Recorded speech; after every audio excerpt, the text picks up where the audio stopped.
Hello, Carrots here. Welcome to episode 64 of the Isla Paradiso bunch. Now, this is their island home. When they're living in Isla Paradiso, they live on Plumbob Island. It's a very large basement that they live in, with a tiny entrance. Now, Diana is coming home after her performance at the coffee house, and we're going to run through quickly all of the household sims so you can remember who they are, because we haven't seen them all together for such a long time. We've mainly only had small groups visiting various world adventure worlds on their adventures, doing tomb exploring and finding parts of the tomb collection. But here they are all together in the same level of their home. And now this is the basement that is below the little building we saw on top of the island.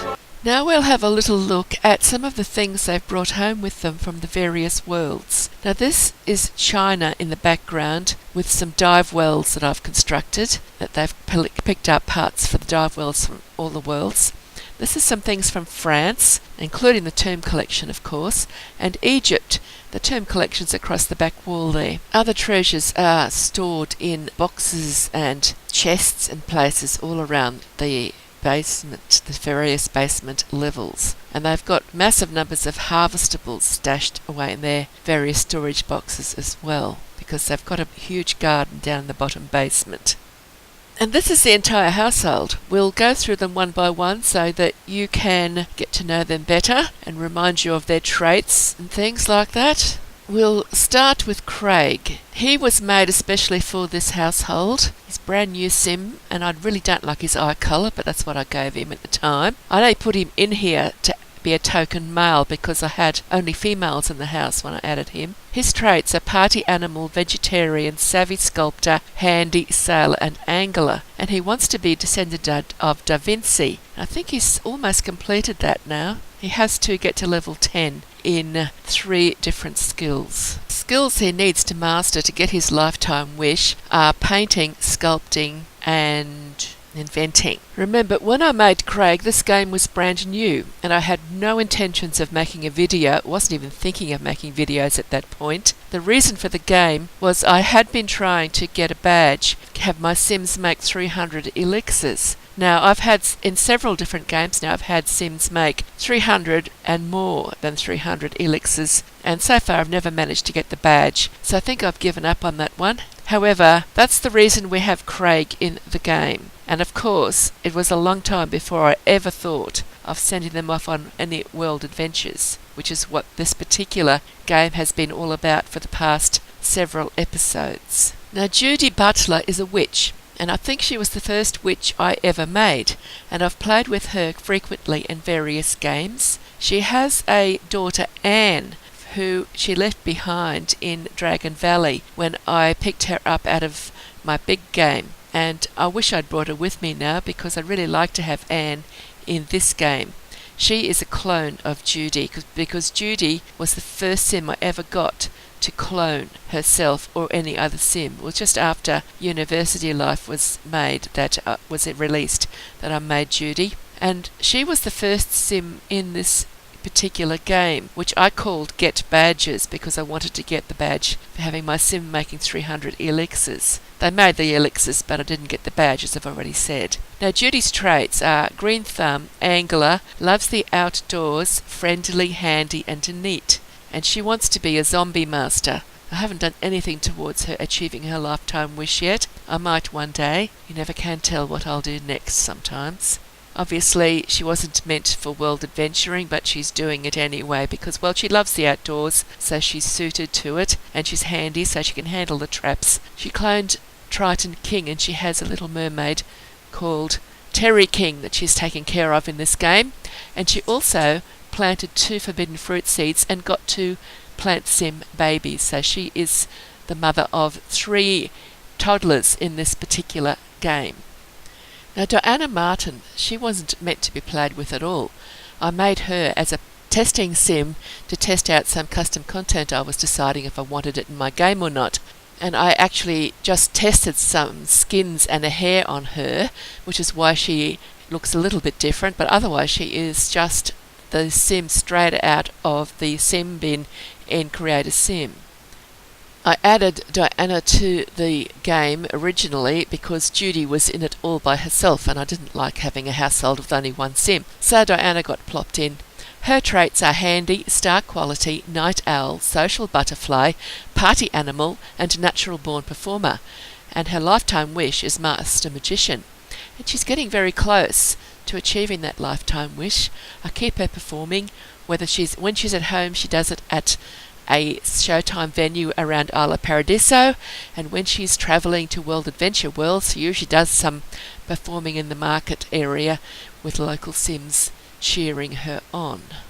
Josephine is another old sim. I had her in my library for a long time.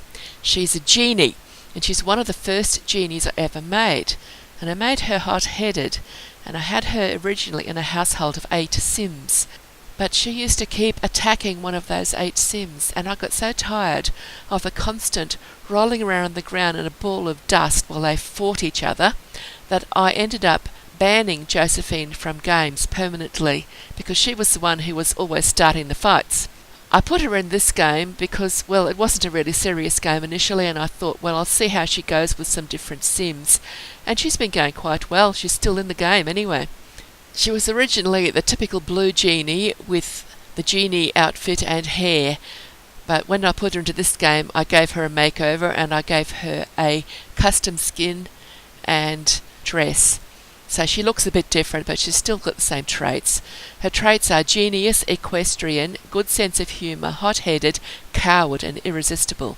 And she's actually quite a lot of fun to have. She wants to reach maximum influence in all social groups, and I don't know if she'll achieve that. But she does sometimes get rather frustrated with the other occupants of the household. Now, the towny mermaid Mia Azul actually died in this household quite some time ago, and her ghost often haunts. And Josephine's a coward, so every time Mia Azul's ghost floats by, Josephine faints. Now, Hayley is another of my early genies who I've given a makeover and custom skin. And I originally wanted to add one genie to the household, which at that point consisted of Judy and Diana. But I couldn't decide between 3 of them, and so I added all 3, and Hayley is one of the 3 that I added. Josephine is another, and we'll meet Jeannie Jones shortly. Hayley's traits are genius, athletic, daredevil, charismatic, handy, and brave, and she wants to become an astronaut. I'm hoping she might get her lifetime wish before the game is completed. Now, part of her adventures she's had in this game so far, she has done a lot of diving, and she met a mermaid, Salty Seaworth. He's evil, and she's engaged to marry evil Salty, who wants to see the ghost of his wealthy spouse. And Hayley's wealthy. They're not married yet, but they do have 2 little daughters. They're toddlers, Wendy and Jerry. We'll meet them shortly as well. Now, way back when I first made Diana, I had her testing some custom content, and she was the only sim in that household, and I decided she needed an assistant. So I made Muriel. Now, for some reason, I had an evil streak going through me at that particular moment, and I thought it might be amusing to give poor Diana an evil, mean-spirited assistant. In the end, I got Diana to do all the hard work, and Meryl just watched. And then I added Meryl into this game just for a bit of fun, and she has been a lot of fun because I leave her do what she likes most of the time, and sometimes the things she gets up to are quite amusing. Her traits are computer whiz, mean-spirited, mooch, party animal, evil, schmoozer, and her lifetime wish is gold digger. So every time she meets a new sim, she wonders how rich they are, and she loves to go off to the festival grounds, trying to find herself a wealthy husband so she can see his ghost. She's got the same lifetime wish as Salty Seaworth. She wants to see the ghost of her wealthy spouse, and she's human. Then we come to Muriel Weston. She was added to the game much later than the Sims we've already met. Muriel was one of my attempts to make a self-sim. I don't think she looks a lot like me, but I do wear glasses and I do have greying dark hair, and I often do wear similar clothing to the clothing she's wearing. But apart from that, well, she's not really me, but I'm using her as my self-sim. Needless to say, my name is not Muriel Weston, and I don't even have I don't think very many of those letters are in my name, including the initials. So she's not really me. And she's human, which I am, believe it or not, also human. Now Muriel's traits are bookworm, friendly, family-oriented, artistic, brave and adventurous. And she wants to be the master of the arts. She's achieved that. So she is not worrying about her lifetime wish anymore. She's just off adventuring and having fun. Now the next sim we're going to meet today is Jeannie Jones. She is the third genie. She was also originally one of my early genies, and she was started out blue with the genie outfit. I gave her a makeover to put into this game, and she's got custom content skin. I think the hair though might have come from either the store or out of an expansion pack. I'm not too sure about that.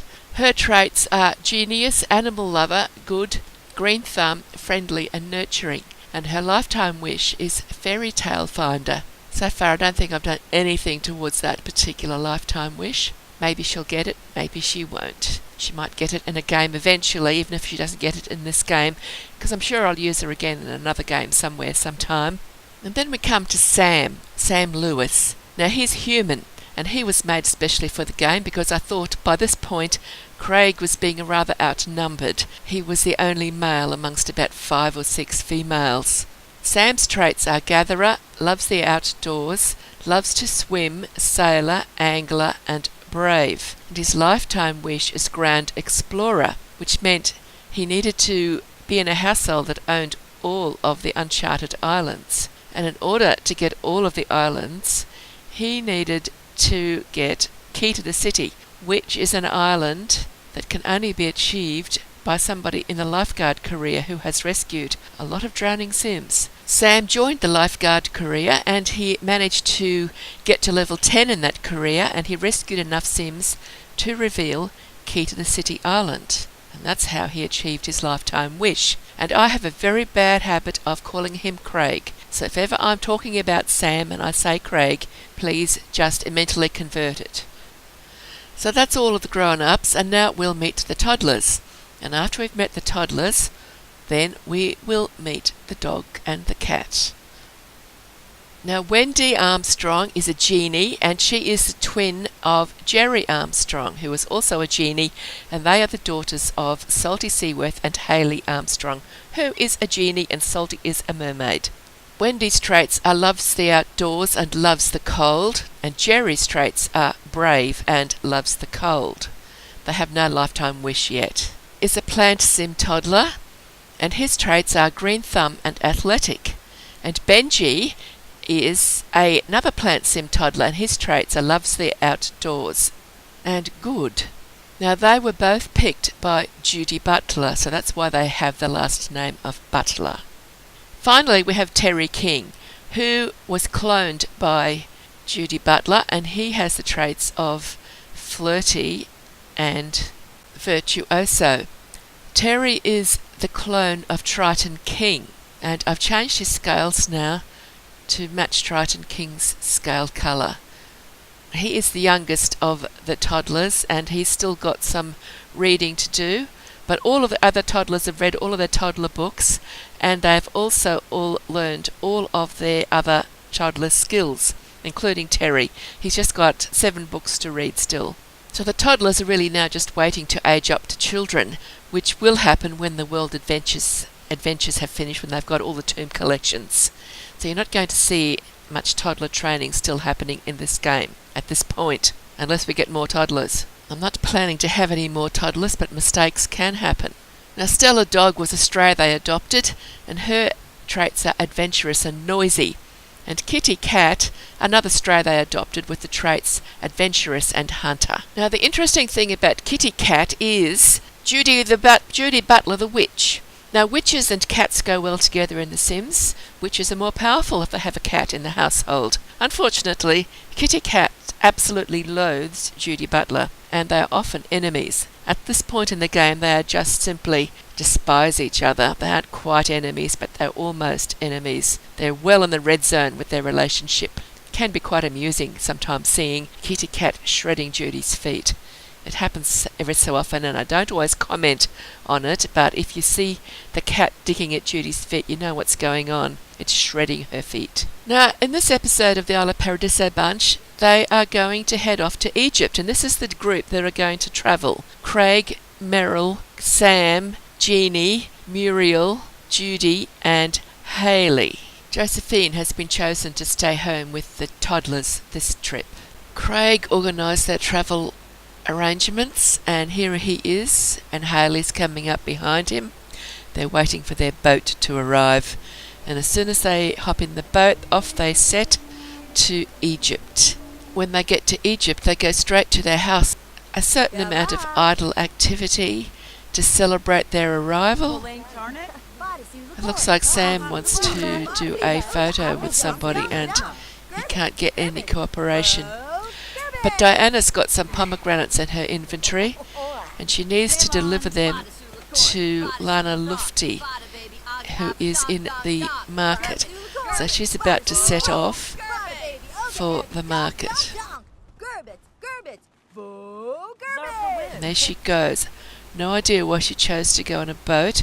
She just went down a little bit and then she got out of it again. She probably would have been faster just running. So now she's on her Ken Spa to get across the bridge. And then she jumps off it and off she goes, running through the town to the market, where she will deliver her pomegranates. Judy's got to deliver some pomegranates here too. But the activity we are most interested in this trip to Egypt is Muriel going through the tomb of Abu Simbel, where she is going to try to retrieve a piece of the tomb collection, which we don't have yet. Two pedestals stand in front of the door. The pedestal on the left is awaiting the donation of any relic aged ancient or older. Muriel places her ancient relic on the pedestal. A booming voice echoed around the valley. He who wishes to enter the sanctuary of Horus must first make worthy donations. A relic of ancient times and a gift from the stars would satiate a god of the sky. Muriel then waits for the door to open, but nothing happens. She looks around and then she notices the second pedestal, which is awaiting the donation of a tiny space rock. Fortunately, she has a tiny space rock in her inventory, and she places it on the pedestal. There is a rumbling sound and the air is filled with dust and debris, and the door opens. Now Muriel appears to have access to the temple at Abu Simbel. It isn't initially obvious what she has to do next. There's a door. She's fascinated by the whole experience so far, and she comes to a room with pushable statues, and there's a message on the wall. When she stops to read the message, she sees that it says, "The Sphinx is the guard. He who wishes the treasure of Horus must prove himself worthy by claiming his greatest treasure before all else. Beware, only one may enter here." Wondering what to do next, she has a look around the room and she can't find any hidden doors, but she does see some pushable statues with a floor switch inside of them. There's a dive well and there's a locked door, or there is the door that she came through to go back outside. So she has a little think and she decides that she'll try pushing that statue onto the floor switch was impossible, so she had to pull it. But of course, once she'd pulled it onto the floor switch, she heard it unlock something, and it had unlocked the locked door, but she couldn't get out. She could have tried meditating, but that would have taken a lot of time and energy, so she thought she'd wait and come back in here later if possible. Her exit was now blocked by the flames preventing her from getting out. She'd obviously need to meditate if she wanted to get out that door now. So the only thing left that she could see was to go to that dive well. Her only possible escape from this room without meditating. She could meditate, but she thought she'd give that dive well a try first. And it came up in another room. the adventure begins.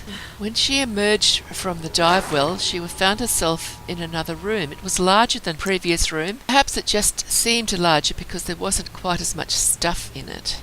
And there was a red light coming out of the dive well. The whole room had an eerie, scary red glow about it.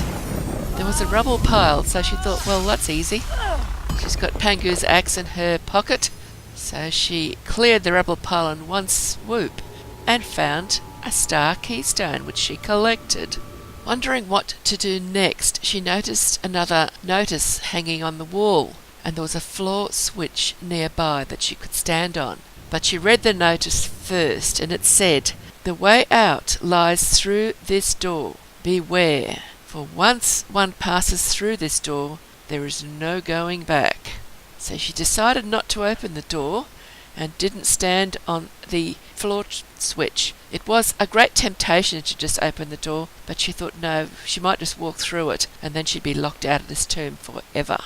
Then she turned and found there was a suspicious looking panel on the wall, and she searched and revealed a hidden door. Once the door swung open, she went into the room and found a treasure chest. So at least she was going to get something for her troubles. She'd go in there and take the treasure from the chest. It was just a broken bowl, but it was something. She found herself back in the big room and decided to use the star keystone she'd found in the rubble pile to see what was behind that locked door. And there was another room with a staircase leading down. Would she risk going down that staircase, or would she leave the tomb? She decided to go down the staircase and found herself in another room, and this room had a riddle to solve before she could proceed to the next room. The room Muriel found herself in at the foot of the steps had quite a few things in it. There was a round mat that looked like a dive well, but it wasn't. Right in the centre of the room,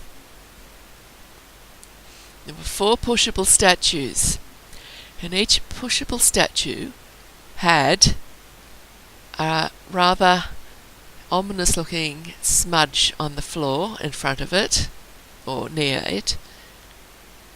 There were 2 floor switches that she could stand on, and fences that restricted how she approached the statue. Now, smudges on the floor like that usually indicate floor traps, possibly fire traps. So she's going to have to negotiate these floor switches very carefully. Where she's standing in this room, and you can see by the little green plumb bob over her head, the bottom of the picture, there's a door directly in front of her. What she wants to do is go through that door eventually, but there's another door to the side as well. Now the central door is locked, but beside it, on each side of it, there is a message on the wall, and Muriel read those messages. The message on the left said, "The eye belongs on the circle of Horus." And the message on the right says, "The statues know the answer, and yet he who has not received Horus's greatest treasure would do well to pass by." Now they are a pair of mysterious clues.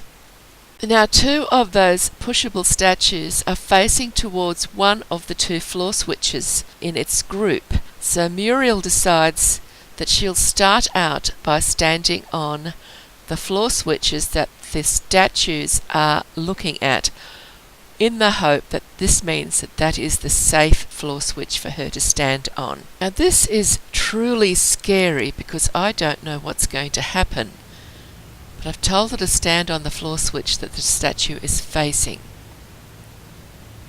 and that appears to be the wrong floor switch, because now she's got to get out of there through that fire. I suspect she's going to be burnt to a crisp. Let's go and stand on the other floor switch. Maybe it'll turn the flames off. Now I don't want to have to close without saving, and I don't want to lose my sim. So let's see what happens.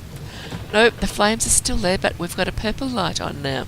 And I suspect the purple light is what we needed to start with. So let's see if she can attempt to cross. I think she's just going to get burned. I've never seen a sim do that before. Wow. That was tricky. So let's try the next one and see how she goes.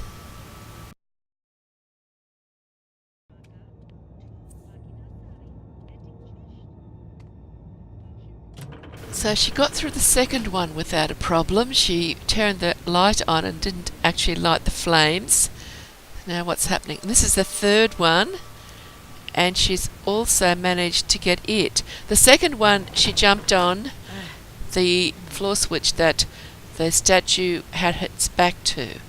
But this last two, the statue's facing forward and the floor switches are beside the statues. So it's a little bit tricky.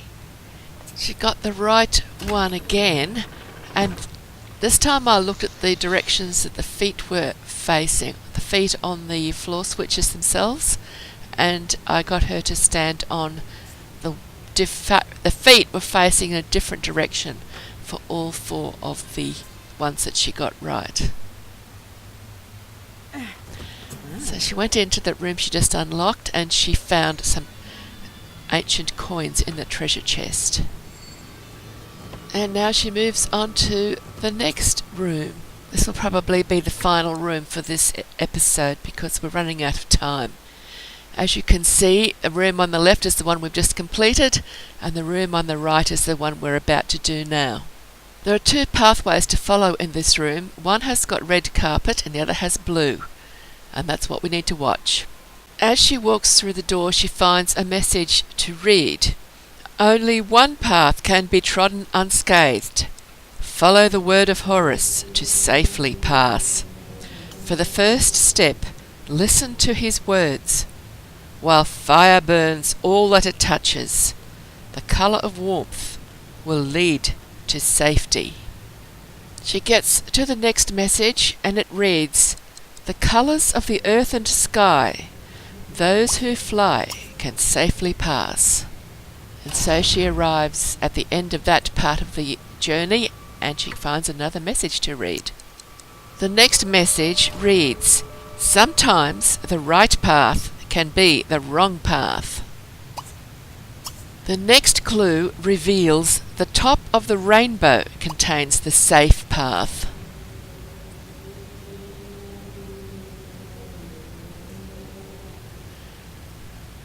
And then she finds that the path of tears, while not pleasant, is safer than the path of anger.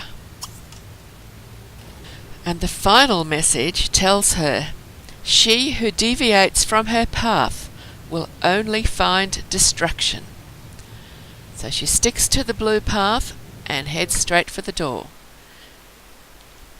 And that will be the end of this video, because the next room starts to get complicated. But I'll show you an overhead view of what we've done so far, and then that will be it. So thank you for watching. I do hope you've enjoyed the video. When you see the overhead view, just see all of the fire traps that she missed by going around according to the directions she got from reading all of those messages. And I'll see you in the next episode when she completes this tomb and finds the piece of the tomb collection. She's still got to find the eyes of Horus and fight a few mummies and do all sorts of tricky things. So we shall look forward to the next episode. If you have enjoyed the video, please think about giving it a like. If you haven't subscribed yet, maybe you'd like to consider subscribing to make sure you don't miss any updates. Thank you for watching, and bye bye for now.